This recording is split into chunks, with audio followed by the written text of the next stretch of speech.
Good evening. I'd like to call to order the December 16th, 2021 meeting of the District 68 Board of Education. We could start with a roll call. Bill Jordan, here. Espinoza, here. Joseph. Ruffner, Here. Sturbins, Here. Sullivan, here. Warshaw, here. Thank you. We will now open our meeting for public comment. Do you have anyone register a public comment? We do not. Do you have any online? We do not. Do I need to read this? We do not. And we will move on. Thank you. I'll save everyone a little bit of time and move on to our superintendent's report. Dr. Cohen. So our first item tonight is our annual audit 2021. Mr. Barry, do you have any comments to open it, or? Yep, I would like to introduce Sheridan Jurgensen, our partner with Casella accounting firm. She's our main auditor, and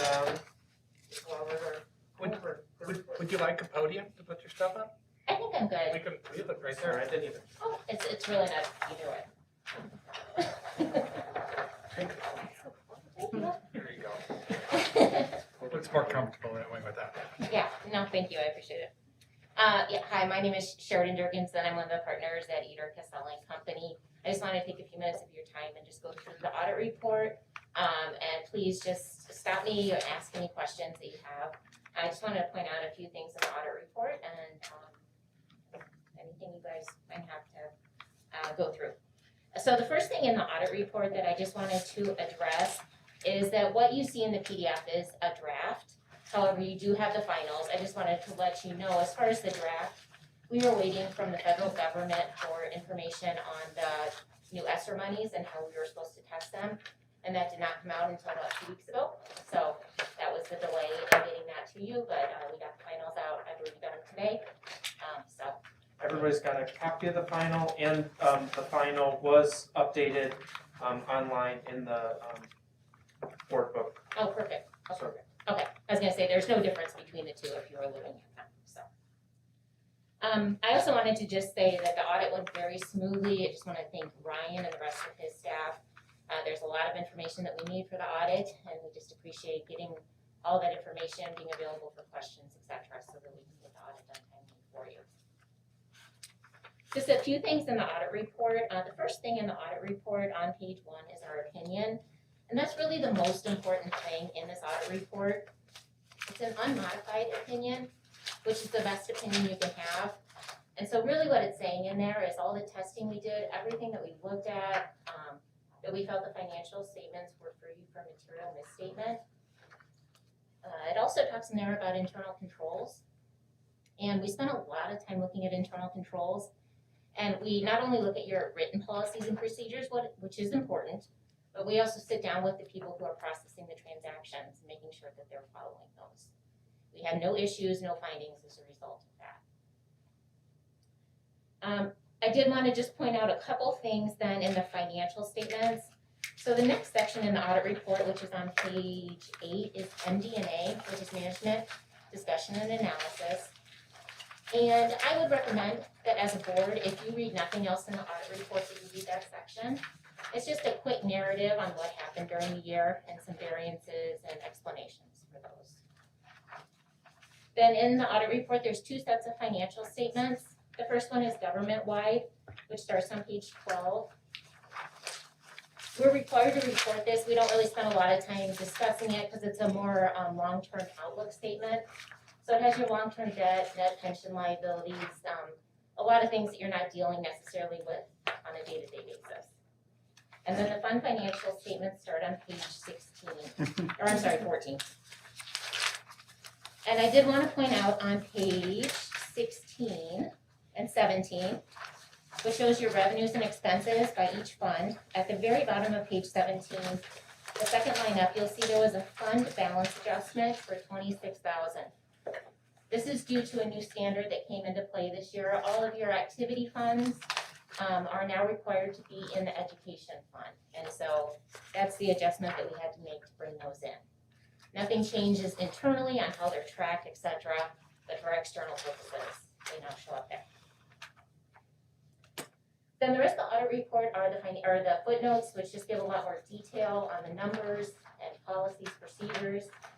It also has the single audit in the very back, which is your audit of the federal awards, which is kind of what was delayed this year, just with all the ESSER money coming in. For the single audit, though, there was no findings, no issues with compliance. So overall, the audit went really well. We have no management letter, which would be the letter that would indicate if there was findings, deficiencies, etc. So I'll open it up if anyone has any questions.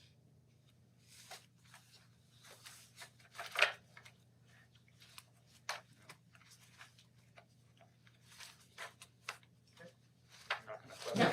Thank you. All right, sounds good. Thank you. Thank you. Have a good evening. Thank you very Thank much. you very much.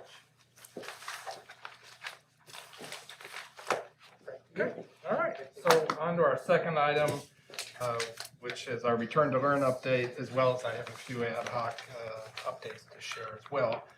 Maybe I'll talk about school safety and the TikTok threat that we saw today, and then I sent a communication about. This afternoon, we got something from the Illinois Association of School Administrators about this threat, that and it's a national threat, and some Yahoo has put this out there with an attempt to close schools for tomorrow.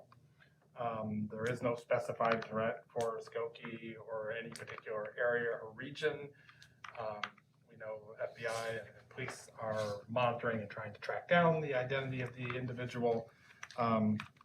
But given events at Evanston High School today and at Haven, and some other events that have occurred in recent weeks and months, we know everybody is at a heightened state of anxiety and worry and concern about these kinds of things. We don't have any reason to believe that there's any threat tomorrow, but I have talked to Chief Baker with the police department in Skokie that he will be out in force and making sure they're making school rounds in all schools, around all schools in the community tomorrow. Administrators have all been alerted. There'll be additional presence outside the schools in the morning. Students come in and families drop off. It's an unfortunate sign of the social media times we live in. All it takes is one person to put out something like this. It can create a national crisis, so to speak. And then that's what we're seeing and what we're experiencing right now. Last week we had our own rumor of an Old Orchard about a weapon threat as well. It was unfounded. It wasn't real. Some students took some liberties with an incident and added some additional seasoning and basically invented, mention and reference of a weapon. So this is something we're seeing on an increasing basis. There's a lot of power in very young hands nowadays with social media. I don't predict that there's going to be any quick resolution to these kinds of things that happen, but the best we can do is try to stay on top of them, communicate with our families and our staff, and to ensure that things are as safe as they possibly can be in our schools. I received an email from a parent earlier today who had heard about Evanston, wondering if we had metal detectors in our schools, and we don't have metal detectors. I believe the only place I've ever heard, locally that has metal detectors at schools is some schools in CPS. I haven't heard of any suburban schools having metal detectors. And I also know a lot of parents, when this topic has come up, whenever there's a school shooting, there's parents on both sides of that fence. Some that, want, armed guards at every school, and others that don't want their kids to go to school in what feels like, a prison type environment. So there's a real yin and yang with individual rights and, weapon ownership. It's a complicated situation. One thing we do have in place that helps us, we're not armed. We do have our schools, locked with secure vestibule areas. That's not 100% safety. I don't think there's any place you can go where, you can guarantee 100% safety, unfortunately. But one thing we do have in place is when our students use any type of technology, our technology that we provide them, their iPad, whether they're using it for writing assignments, email, texting, there's a computer algorithm in our system that analyzes speech and then gives us alerts if they see something that that the computer algorithm feels is an issue. That could be bullying, it could be fights, it could be threats, it could be self-harm. So our administrators, routinely will get an alert when something like that has been expressed, and anywhere through our network. I will say probably in 99% of those cases, it has to do with an assignment that they were doing, and they're telling a story or something like that. It's very rare that those cases turn out to have a serious issue. There are some issues that have arisen where we do become aware of a student in need who might need some additional counseling, and we're able to follow through, the same day we get that alert when it does happen. So that's one tool that we have to be able to monitor student safety and try to make sure that our students are safe. Typically what they find is people who do come and cause harm in schools, most of the time they are expressing things online ahead of that. So we feel that is some measure of helpfulness. It drives our administrators crazy sometimes because they end up running around checking up on student situations that, like I said, most of the time are just part of their schoolwork that they're completing. Any questions about any of that this time? We're just trying to get through the end of the day tomorrow. Everybody needs a break. Our students need a break. Our teachers need a break. I think everybody needs a little bit of time off, and hopefully that will help settle things down a little bit. With regards to our return to learn update, after Thanksgiving, we did see a bit of a spike. Our high point was 18 active cases at the same time. As of a few minutes ago, I checked and we were down to 7. So that spike has sort of, edged back down. I predict that after winter break, we'll probably see another spike. We do have our new Shield provider in place. They started last week, and that's going very well. So there hasn't really been there was no gap there, essentially. And then last week, we had our second round of vaccination clinics at each one of our schools during the week, and then we had another one on Saturday as well at Old Orchard for anybody who could not make the other ones. We vaccinated adults that need boosters and second shots for kids who had gotten their first shot. We also had a small handful of kids coming at their first shot. And then we gave them directions on where they could go get a second shot because that would fall over the winter break. At Old Orchard, I think our vaccination rate, it was progressive. So you have grades 6, 7, and 8. 6th grade had the lowest rate, 7th grade medium, 8th grade had the highest rate. Overall, the average is 62% at Old Orchard. I don't have the number yet for the elementaries, but I'm hoping it's 50. I wish it was more, but I'm not sure it's even 50 at this point. But I'm hoping we're close to that. Because I'm of the firm belief that if we're going to be able to take the masks off and get things back to more normal, vaccination I think is the key. Any questions about return to learning? Just a super quick question. The vaccine clinics, are they including boosters or a shot 1, 2, and plus? Yeah, so we had boosters at Old Orchard on Friday and then Saturday. The ones at the elementary, we didn't have boosters yet for them. And part of the reason we did boosters on Friday and Saturday was just in case people need, the 24 hours to rest up, which sometimes, a good number of people have not felt well the next day. And we did it on the weekend simply because, so that if it did happen, it would happen on the weekend because of our substitute teacher shortage. We are doing it at the junior high. We did boosters at the junior high for staff members. Family members that came in to bring kids on the weekend, we let them get boosters as well. We had all 3 boosters available. And we may well schedule more clinics if we perceive that there's a desire or a need to do more. Thanks, John. All right.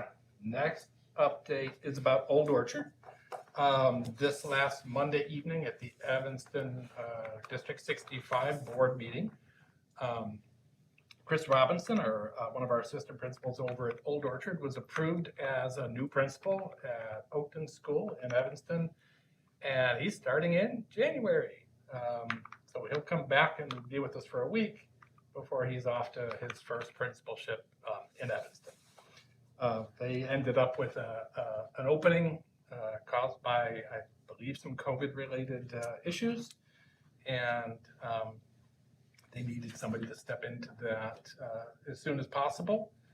Usually the cycle, gets you through, June, because people are under contract, but in this case, he's leaving before his contract is over.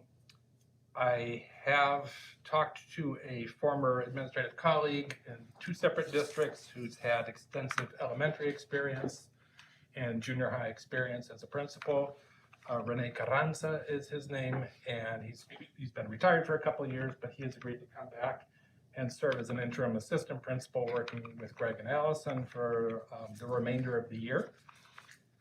If by some chance we're able to identify an assistant principal who could start before the end of the year, we would do that. It's not very likely because, for the most part, educators, follow a cycle of when they make job transitions, and that's usually June, July, and August. So my best guess is that Renee will spend the rest of the year with us. Know him well. He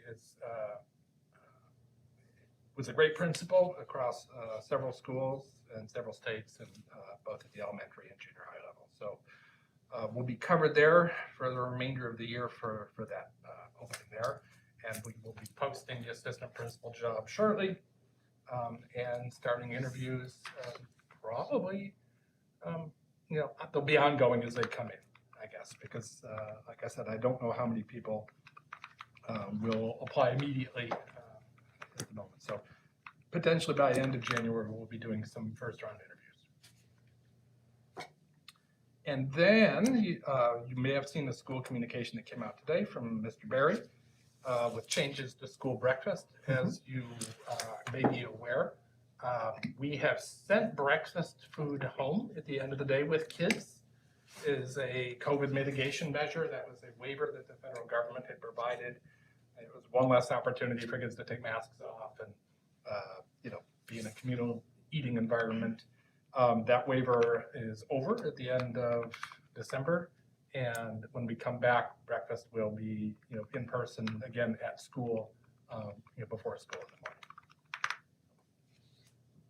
And that's all I have for return to learn update or any other updates. Any questions?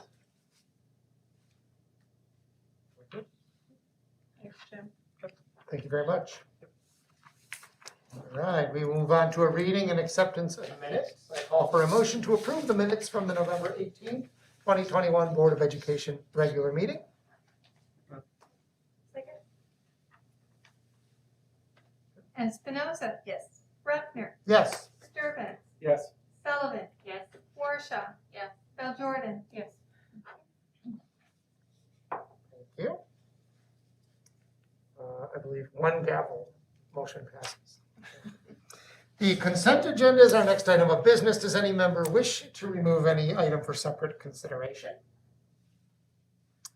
And I call for a motion to approve the consent agenda as presented, which includes the personnel report authorizing the resignation of administrative staff, the leave of absence and retirement of licensed staff, the half-day of unpaid suspension for Ralph Petrella, the hire and leave of absence of classified staff, financial reports, pay orders and expenditures, and second reading on board policies 2150 and 2220.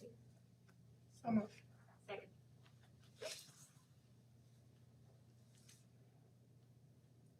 Bruckner. Yes. Sturban. Yes. Sullivan. Yes. Warshaw. Yes. Bell Jordan. Yes. Espinoza. Yes. Wonderful. Thank you. We now move on to the reports and discussion items. Start with a brief summary of the IASB 2021 Resolutions Committee report. As hoped for, it was an educational experience for myself. I sat next to a Glen Ellen board member and a Wheaton Warrensville board member who had a very contentious school board election out there. The Glen Ellen board member was the person who proposed Resolution 15, which and this was sort of what was news to me, was that any resolution that was not recommended by the committee technically is taken off of the agenda. So it was sort of good information for us to have, that I just was never clear. I'm sure Frank had said that, but being there in the room, it was, and in order to get it back on the agenda, they had to appeal, which this person had successfully done. She said it was a very simple process. But then it had to be voted to be heard at the meeting, and it failed that vote spectacularly. So it was and at the end of the day, there was a little bit of the other thing that I wish I'd thought of in advance.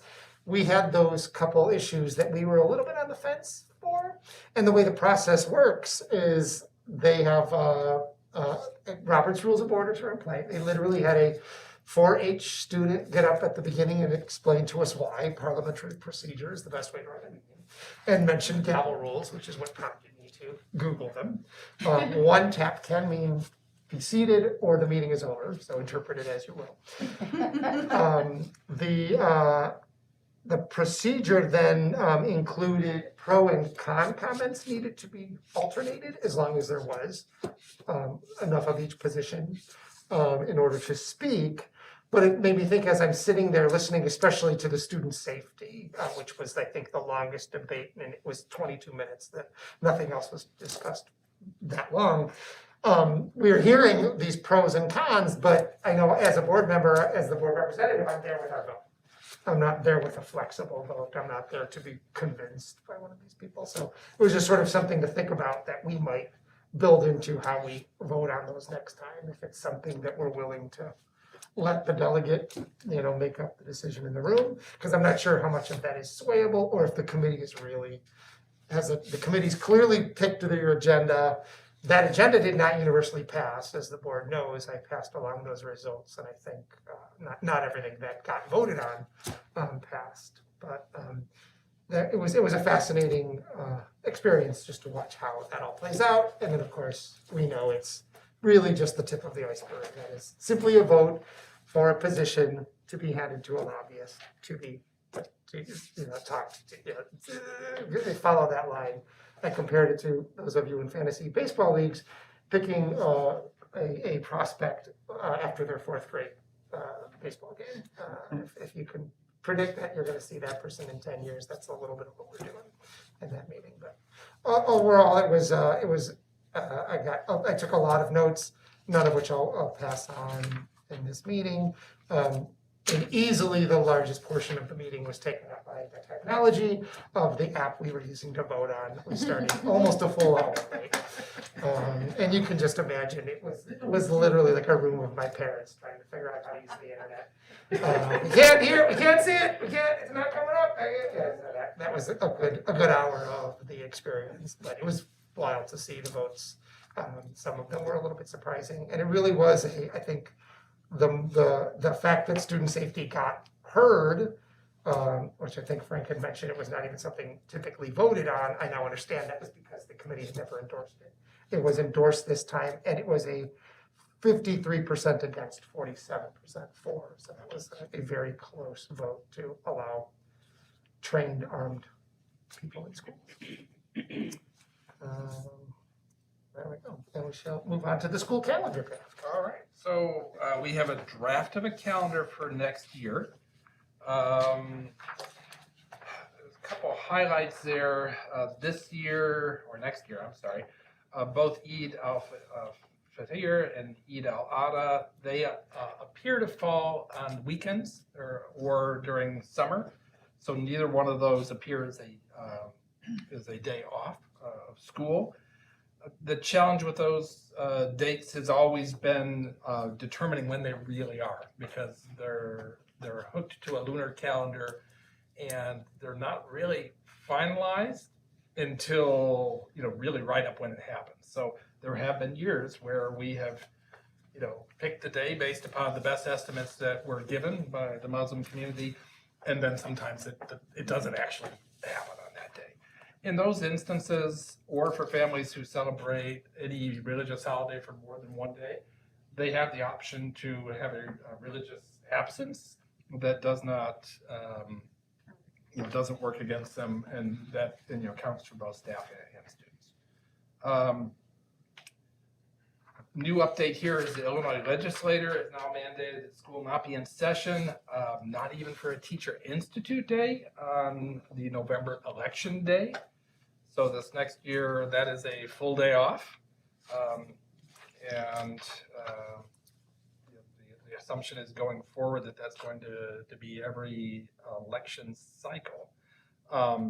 We had the question in our superintendent group because some schools are not polling centers, and they wondered if they were able to have school on those days. And no, it is a statewide holiday essentially. So there is no school allowed in any school in Illinois on election day at this point. Another little, Can I ask a question about sure, yeah. Because I understood that and it wasn't clicking for me then. Then the March election 2023, will that be an They have optional day? not declared that one as a Oh, so it's not every election. holiday. Yeah, it's just Okay. that November one at this point. I'm not sure why, and it may well be that that comes into play at some point too. I'm assuming because the November one is often a much, bigger election than, It's the midterms. well, yeah, it's a midterm this time around, but I believe the plan is for that to continue as a Even day through off. primaries and things like that? I'm looking up the Because that would be law. March. Well, no, the primary this year is June 28th. June? Yeah, because of the redistricting, things got moved around, so it's really off right now. Yeah. I don't know, I don't think that'll impact March 2023, but it's June. Yeah, the law does not make the primary election a state holiday, but it did delay this primary. Yeah, that's what I was wondering. Okay. So at least for next year, we know what the law is, that there will be no school on the Tuesday, November 8th. Is there any wisdom to adding that as a day off so that the adults that work in our district can actually go and vote On the, on the March 2023 election date? It's a national holiday in lots of countries Yeah. so that people can vote, so I'm just wondering if that's something that. I'll leave that to you guys to discuss. I mean, certainly, if there's a board consensus to add that in, that can be done. And then we'll, add Just another have day to to the calendar. Add the day, So Noel, are you talking about employees and students or just a district day off? Is that what you're? I'm just wondering what the thoughts are about it, because if there's a state holiday to enable people to go and vote, then I'm wondering if it makes sense to do what we should to ensure that the adults that are registered voters that work in our district are able to do that on other election days as well. I wondered what you thought about it. Well, my question is, though, is there an election day every year? Is Well, because we had the November day off this year, but there wasn't an election on that day, that's and that's, which I thought was interesting. do we know if the law applies, I'm assuming to the first Tuesday of every November? Or is it every other November? Is it I don't know. every fourth I don't think- November? We're not clear, we're clear on next year. I'm Yeah, not I clear think on it's that a November year at a date time, in yeah. years after that. My opinion, just because I hear you asking because what we think, so I'll just, throw out a thought, because we're like on a year by year basis, even with the national elections, I would feel more comfortable not installing any days off for the March when we're on a year by year basis, even with the national election. So that would be my default. Since we don't even know from year to year whether we're gonna have the Tuesday off. Right. So, And this year, the legislation specifically says Tuesday, November 8th, 2020. right, but it doesn't say every Tuesday in Right. perpetuity on election Right. years, so. I would imagine there'll be other election days that they will make that declaration. I just don't. So that's just my first blush, Noel.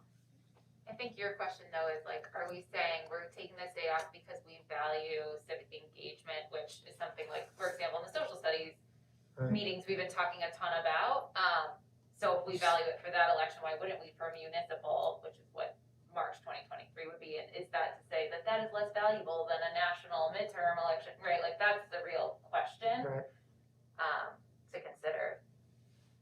And that's why I'm asking is election day, is it a guaranteed day off for the state, even if there isn't an election? And is there always an election in the first Tuesday in November? And Well, it should- wasn't should this we year, know but this? we had the day off because it was Right. written into the calendar, so. Right. But the high So that's school my was fear is on that Tuesday. we also then It have was two, an institutional It would be day. two if we would have 2 election days off a year, Yeah. and then what are we sacrificing in Yeah. order to? The schedule is so tight, I mean, with so many required attendance days, we've got teacher institute days, and again, it's not a devaluing of the, our right and responsibility. I worry about committing to that, every year, so. And this year they did move it, right? So it's not even during the school Yeah, year. it is kind of a moving target too, so. Oh, for the municipal, yeah, it got moved, so. So it's not So during it's a moot the point school for year. next year. Right. Right. So the question would apply to future Right. years. It's a moot point for this current year, it's not for next year. Not There for- is an not for election this for March calendar. 2023. For this calendar, it's not a moot point. For like, if you were debating, should we do this tomorrow, then yeah, it's a moot point. Okay.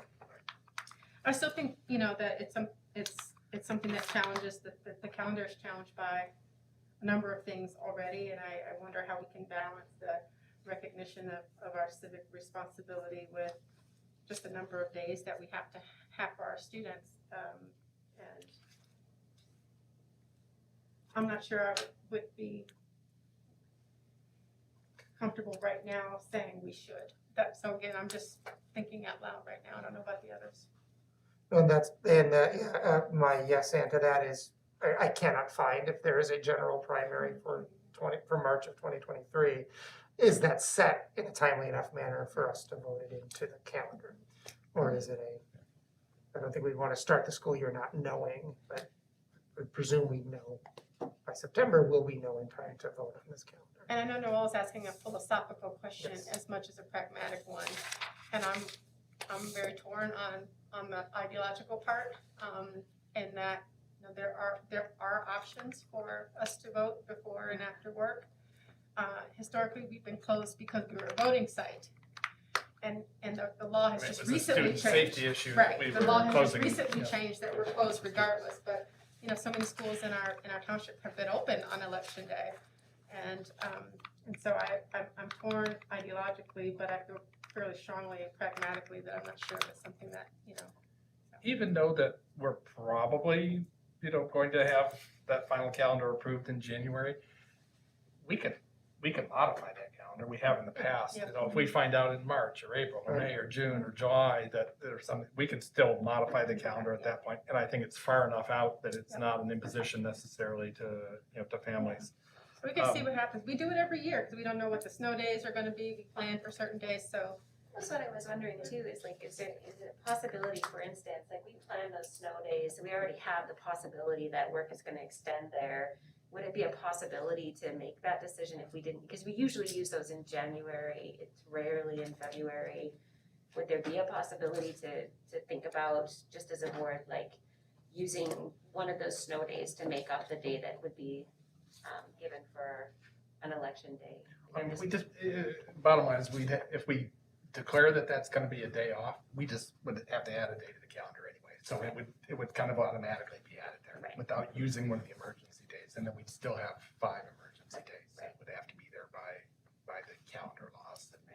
And judging from experience, if that emergency day is a Friday, that's a lot easier to take than if it's a Monday, because then you're adding that weekend, angering people. The other thought is, it seems pretty clear to me that national elections are, there's many more people that typically go out and vote in those larger election cycles. The local ones, it may not be as They challenging can't to get get off out of and school, vote. Jim. Yeah, it may not be as challenging to go vote on those days, because there might not be I- long yeah, lines I see maybe, that one, you know. yes. And that voter turnout is Be great if it was sadly long. low. It is a bigger commitment. I'm pretty certain there will not be a primary in March of '23. I think it's every 2 years. Yeah, it's not a primary, that's when like the school board election would be. Right, it would be, that's, yeah. That's what I meant That's by what happened. municipal, Got it. yeah. Okay, I Yeah. was misunderstanding what we were discussing. Yeah, the primary is June It's 28th 22. for November, and then Right. March 2023 is school board election. That's June a big day 28th for is a you, Wednesday. It'd be a big day for you. I mean, I'm gonna go vote. Yeah, it's because of the redistricting. I only know because I'm working on a campaign, so that date is in my brain. So there's opportunity for us to make changes to the calendar after we even approve a final calendar, things happen, so, if we don't, move to add a March election day as a day off there, or if there's a perceived need to change that in the future, we can revisit that. I'm excited to get to June 23rd. Not sure what happened on I'm not a principal. It's June 7th, but it's June 23rd. And then the next thing I wanted to point out here about the calendar is next year, we would typically be going, typically we go to school up into the Friday before Christmas Day. Unless Christmas Day falls on a Saturday is the typical rule, in which case you would start the previous week. In this case, Friday the 23rd is that Friday before we might typically take off. And I am wondering if it wouldn't behoove us to add an additional day off, simply because regardless of what faith people have, a lot of people take the time to travel over winter break. And I believe flying out on the 23rd would be more costly, more challenging. I worry about employee absences and people being stuck between work commitments and family commitments for those kinds of things. And I wonder if it wouldn't be of benefit to many of our families to be able to have that additional day. Doesn't have to be, but It makes sense to me. Me too. I feel like no one will show up. Yeah, and I guess I'm more worried about the impact on you all having to figure out that day for folks that, may or may not come, than even the, benefit of having the day. It's written there. People are just, and then you have all these ugly things that you have to, tracking people. So I agree.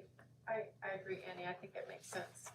Again, it just makes sense in terms of district resources, actually. so that tacks an additional day onto the calendar. But we were already going to have to come back over that weekend for a Monday anyway, so it's not like it's the tipping point that makes us have to come back after one more weekend. And then the other change that's not really reflected in this calendar, because it happens outside of the typical school year, but it will impact some employees going forward, which is Juneteenth.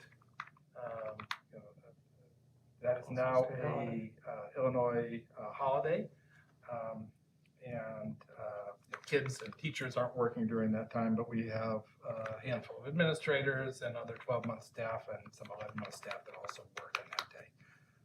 So when that falls during the week, that will have to be a holiday for employees, in which case we have to, and that's a separate calendar really, because we have what we call working calendars, which are employee, calendars for Yep. those people who work outside of the teacher, contract, which is reflected here.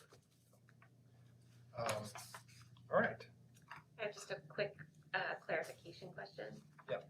On the actual calendar, on June 23rd, it says Tuesday, the 6th is a last day, but then Wednesday, it's got that 23, it's a different color of green, and then if you add that to the bottom where the dates are listed, it says last day of school for early childhood is June 5th, and June 6th is the last day of school for K through 8. So I wonder if maybe those boxes are just in the wrong places, or whether the dates on the bottom of the list are the wrong dates. What's that? Yeah, there's some editing that needs to happen. on Yeah, It's that- not the version that I have in front of me, but for some reason, that's the version that made it That also online. decreases the 'Cause I'm trying student to days find to it. four. The calendar to fix it and I can't find it. There's also it seems like a typo on January 26th where it says the letters EL after and JH. I don't know No, what that that's is. referring to parent-teacher That's conferences. conferences, yeah. Oh, Elementary one. That means elementary I got it. conferences and Junior high, Junior high. got it. Thank you. They're probably really This needs a mostly key. something for the teachers. Supposedly at the bottom, right, you guys, the key? Phyllis does wonders getting all this Oh. information on one piece of paper. It's quite amazing. Apparently I lost my mind somewhere, though, I'm so sorry. Our initial version of the calendar didn't have the 23rd off, so then when we changed that, it needed to be changed. That's probably what happened. Are there any other calendar questions, suggestions, points of discussion that anybody'd like to have? We'll make We'll those, look at this again. yeah, we'll make those tweaks and bring it back to the January meeting. And presumably we'll approve next year's calendar at that time. Right. Great, thank you.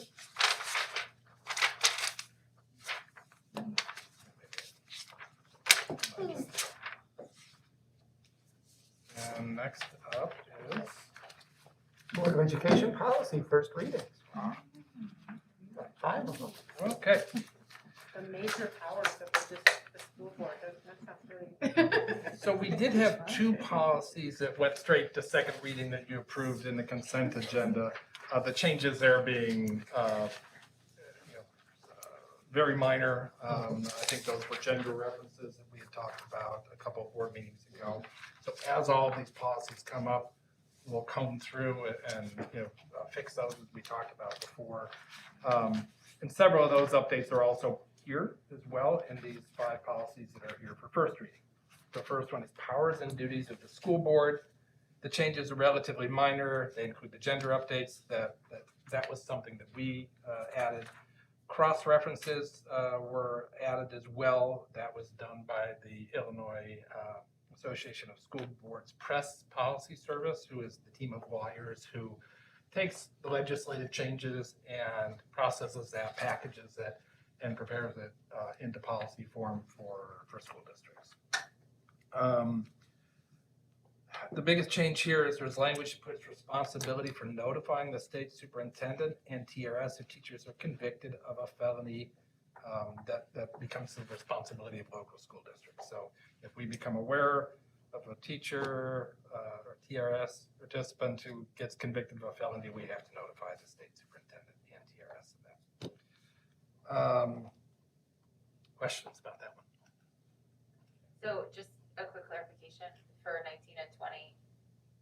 The board has to notify, like send out a formal notification, not the superintendent. Usually those kinds of things get delegated to the superintendent.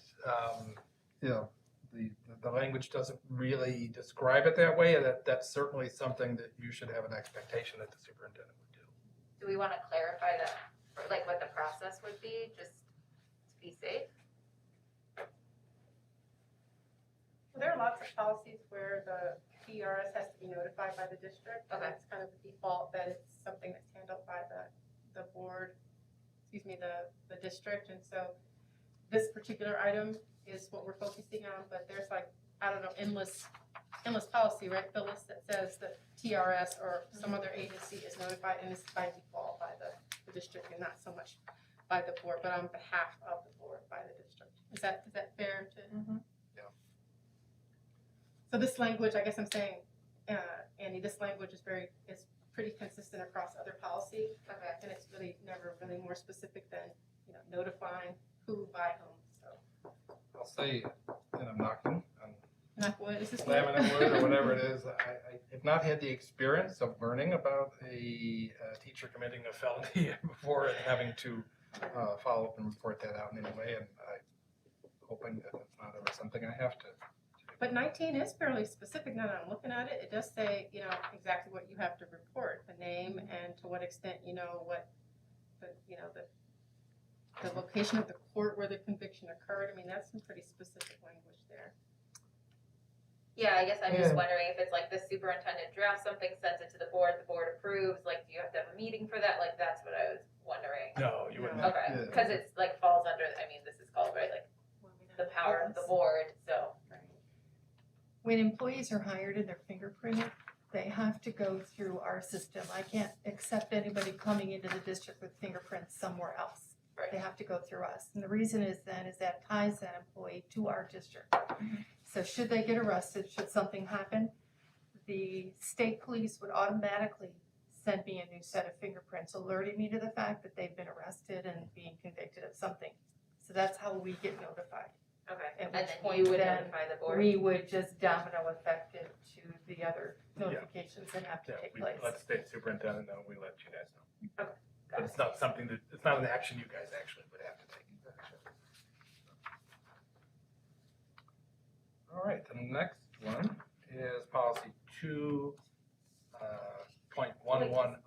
I'm sorry, I don't wanna make this complicated, I'm just, like, I understand that process because you just explained it to me, but I just am thinking through this through the lens of like, you're not gonna be here forever, Jim, right? And this is a board policy, so like, would it be helpful for people moving forward to spell out that process? Because the way that this is written, if God forbid something bad happened to the district, like, you don't want this coming back and saying, well, the board didn't do what they were supposed to do because according to this, if I'm reading it correctly, the board is the one that is supposed to notify. It doesn't say the superintendent, this is a board policy. But the board directs this policy directs the superintendent, no matter who that superintendent is, and his staff to make that announcement or notification, along with a series of other things that the superintendent on behalf of the district and the board are constantly notifying different agencies about. So if we take the people out, right, Jim, it's not about whether Jim is here, but whoever is in the superintendent's position and the board secretary gets that information, we would be notified of it, and you would be communicating on behalf of the board to TRS. So it's not so much about whether Jim is here, that's just the work of the superintendent's office on behalf of the board. I guess maybe the just quick edit could be like superintendent on behalf of board notifies or something like that, because my worry is just like, I understand that is a process that should happen, but if, again, the district got sued or something like that because it wasn't following protocol, the way that this is written, I feel like there's the ambiguity, like, allows there to be room for issue. But maybe you're the lawyer, Jeff. do you see the ambiguity? I don't, I mean, I understand what you're saying. I don't see an issue, at least today, that would need to be addressed. Just because collectively the district needs to make the report. Okay. And So ultimately so I'm kind of looking down the list here to see like, what some of these other things say. So I was looking at number 16, providing student transportation services pursuant to state law. That's overall, I mean, you guys are the umbrella over the district, but we actually are the ones that provide those services. So I wonder if that's sort of, you're supposed to oversee that this is done. I think Right. Is what most of that means. Okay. It's not that you actually do all the detail work behind it, I guess, is I believe what the philosophy is here. Okay. Thank you for clarifying. I just want to make sure everybody's booties are covered and we're doing what's best for kids, which is ultimately making sure that everyone's booties are covered, right? So, okay, thank you. Okay, the next one, 2110, qualification term and duties of the board. Again, there's some minor changes with gender updates, as well as legal references. Additional changes are a revision to bullet number 9 regarding an in-person quorum as per the Open Meetings Act, which means in the case of a disaster proclamation, the in-person requirement changes, similar to what we've experienced recently. And they've also added the piece regarding compensation for the board secretary, either an appointed one or elected one. So, and where this so there's two different types of board secretaries. Sorry. Right? Hey, Is that? you left, so. How many years ago was Megan wants to keep minutes. Megan's gotta take a tune out for a really nice lunch. Yeah, I know. The rules are changing. So there's two different types of board secretaries typically. There are some school districts that do not have a Phyllis type of board secretary, which is the recording secretary, and a board member actually does that, which, you know, there's hours of work every month, as Phyllis will tell you, that go into that work. So in a situation where you don't have an employee who serves as that board secretary, that's something a board might consider. But when you have a board secretary like Megan's role and Phyllis's role, Megan's role doesn't really require additional work beyond what happens in the scope of the meeting with signatures and whatnot. So in that case, a board would probably not consider compensation. Sorry, Megan. So close. Okay. The next policy, 2260, uniform grievance procedure, minor changes including gender updates as well as legal references at the end of the policy. On the first page, several bullet points have reference changes, although the meaning hasn't really changed. And under the heading investigation process, the clarification to procedures has been added. So again, the changes are all pretty minor. This leads to my grammatical question. When we change to they, is there a they singular agreement? Sometimes it feels like that's what we've done. If we simply change he or she to they, if they believes, would that be if they Oh, yeah, believe? Yeah. It is crossed out. Yes. It's crossed Is out. it? It's Is very- it? it's very Oh, it is. You're right. It is. Yeah. Thank you. Yeah. Thank you. My eyes It's there. betrayed me. It's very faint. Possible. It almost looks like a spot on your, Yes. on your laptop, doesn't it? And then them is themself a, is that, That's in your probably could have summary. looked that up. Is themself a word? I saw It themselves. is. It is a pronoun that is used instead of himself or herself. So that would be a plural. That wishes to arrange. Themself is on page 2.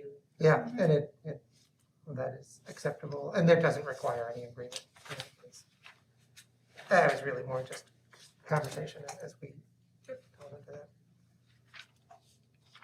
Ready to move on to the next one. Policy 4165, awareness of prevention of child sexual abuse and grooming behaviors. This is a brand new existing policy, doesn't happen very often. Usually what we see are modifications and updates to existing policies. Every once in a while, there's a policy that comes up that's has not existed prior to that. Typically, when we get the press's release of new policies, and how many did we get this last time? Like 60 plus policies. When we go through them, we'll go through section by section. But this one falls out of order as the next one does as well, simply because there's references in policy 220 to this new policy 4165, and it's kind of hard to bring 220 to a first reading referencing a policy that we're not looking at the same time too. So 4165 falls out of order of the 200 series there. Brand new policy, it's out of order. And the entire policy is required Aaron's Law or additional statutes, and it includes some lengthy comments referencing the statutes there. What's embedded in the policy is essentially what we do already through our Aaron's Law presentations. Policy 5120, which is also out of order because of a reference to policy 4165. And then since that's connected to policy 220, that's why we're looking at that one out of order as well too. So this one needs to be updated, and it's really just cross references legal and policy are the only updates there. That's it for the policy today. The last one of the year.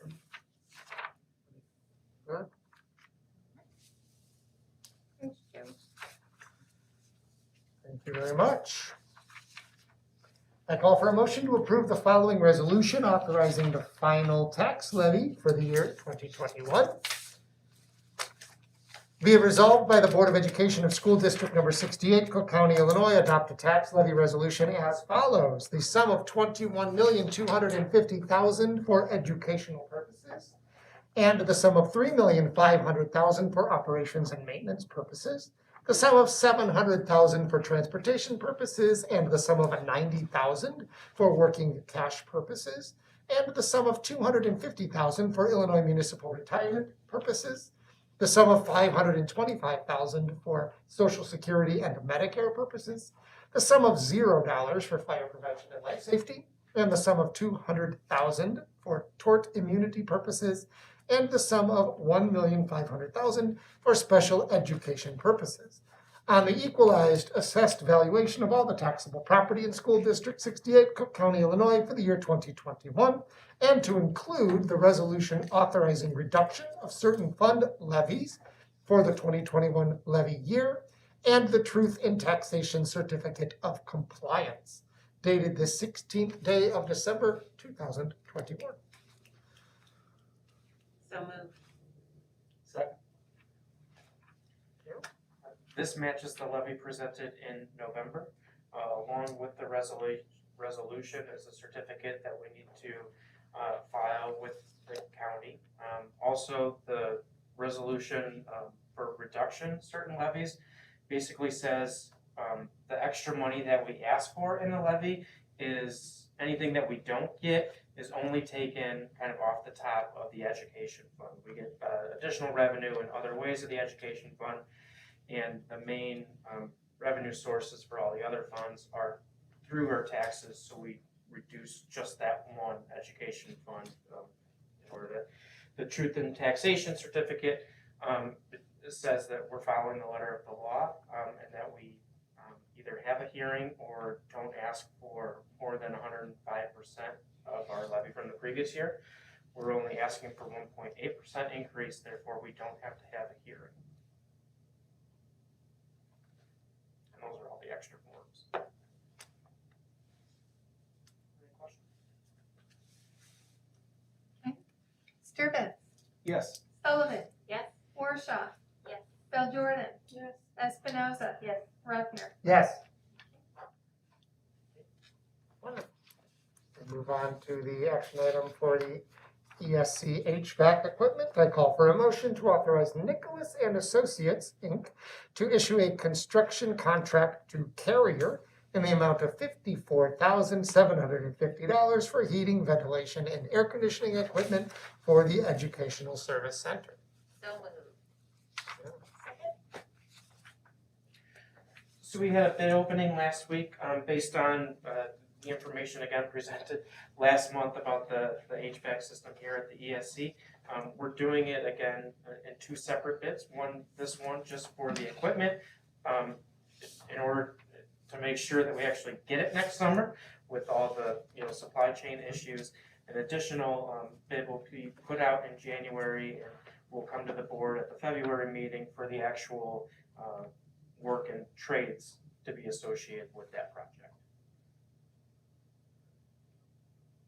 Any questions about I believe you made the comment to me that the bid amounts came in much less than you had anticipated? much less than I anticipated, was slightly lower than what the estimates were given when I saw the bids, and I went back and looked at the projections. It's much less than the overall HVAC portion of that, but included in that HVAC portion is the actual work to install the equipment as well. So, but overall, our construction manager and architect were very happy with the amounts that came in. So, always good news. Sullivan. Yes. Warshaw. Yes. Jordan. Yes. Espinoza. Yes. Rudner. Yes. Sturban. Yes. Moving on to communication and information, there was one request and or response for information under the Freedom of Information Act during the period November 19th through December 10th, 2021. On November 29th, 2021, the district received a request from Ryan Brooks of the Freedom Foundation requesting contact and hire information for licensed staff. The response was sent on December 1st, 2021. There is no further business to come before the board. I call for a motion to adjourn. So moved. Second. Warshaw. Yes. Jordan. Yes. Espinoza. Yes. Rudner. Yes. Sturban. Yes. Sullivan.